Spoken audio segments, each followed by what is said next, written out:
This is Colin McGuigan for IFLTV. Delighted to be joined with Stephen Espinoza.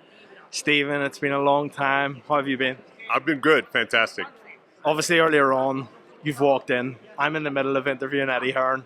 It's the most iconic moment, I think, in IFLTV history. But you're not in shot, and he's almost went to put his hand out to get a handshake.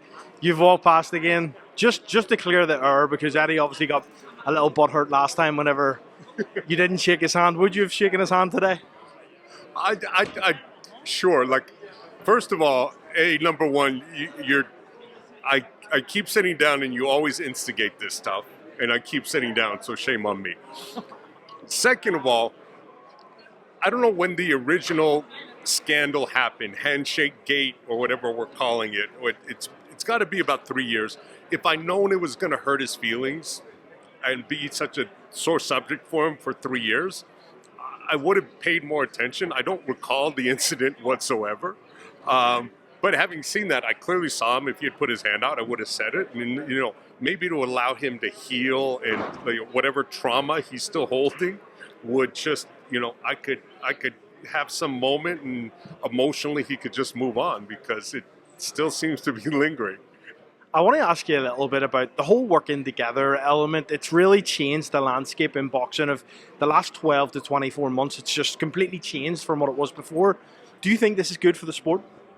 Well, it's good for the sport that the fights are happening.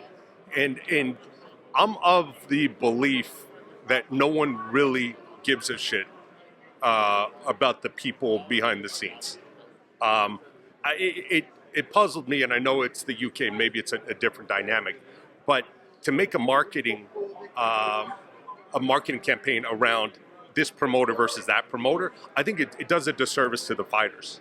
I really, don't think, the fact that this guy's now working with that guy should be such a big deal. What is the focus is that these fights are happening, and whether people kiss and make up behind the scenes or they grit their teeth and work together, with doing the minimum amount of interaction possible, whatever it takes, I think it's a great thing the fights are happening.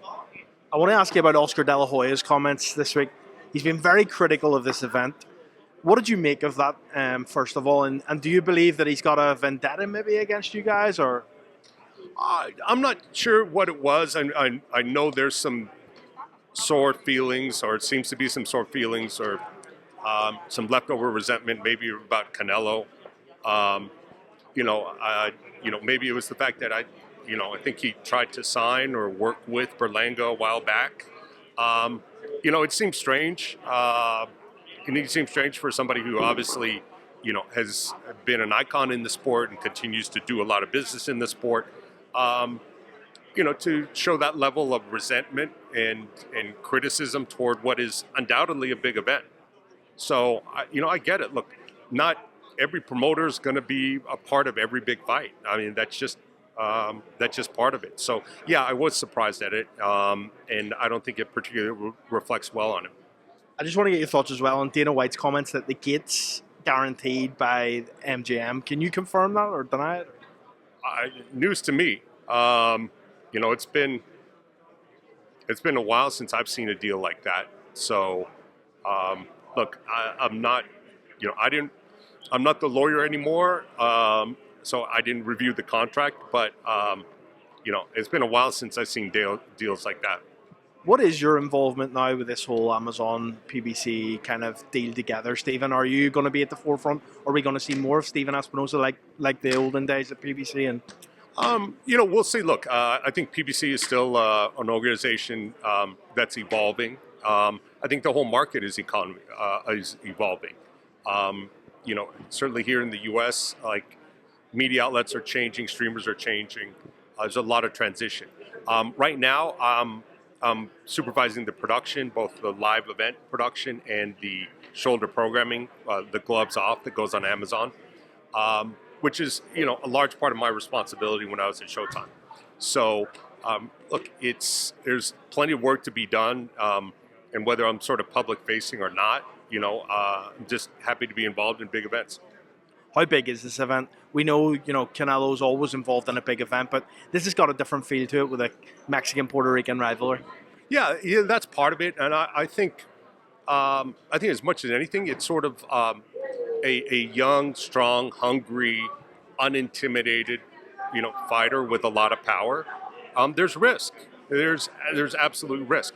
Look, we've all seen Canelo perform at its highest, and it's hard to pick against him in any choice. But this is a real fight, and there's real risk. I want to ask you a little bit about the schedule. It's been quite criticized from maybe the wider audience online has said, PBC's schedule, we haven't seen this. There was a fight announced that it was taken back. What does the schedule look like in your mind for the next 6 months?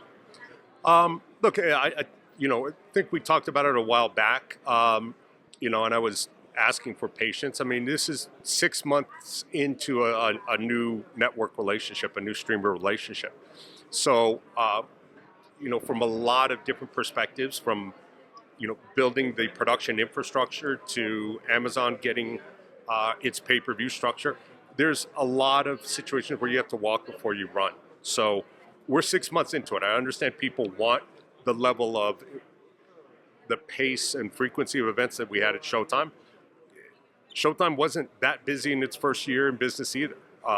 So look, there's going to be the first pay-per-view, non-pay-per-view in October with the Tim Tszyu event. And I think the pace is going to pick up. We're expecting a tank fight to be announced pretty quickly. We're expecting more non-pay-per-views before the end of the year. So I would say, look, I understand, boxing fans are not the most patient, and they want their fights and they want them now. But I would say in this case, a little bit of patience. Let's get through the first year and we can look back and then we can draw some conclusions. Is there still an appetite from Amazon and PBC side to work alongside the Riad season shows, or has that kind of just dwindled away? Because we've obviously seen today that Tom Brown has said on stage, we don't need to put on concerts or movies, I think he said, to build up an event. Is there still that appetite to work alongside these guys?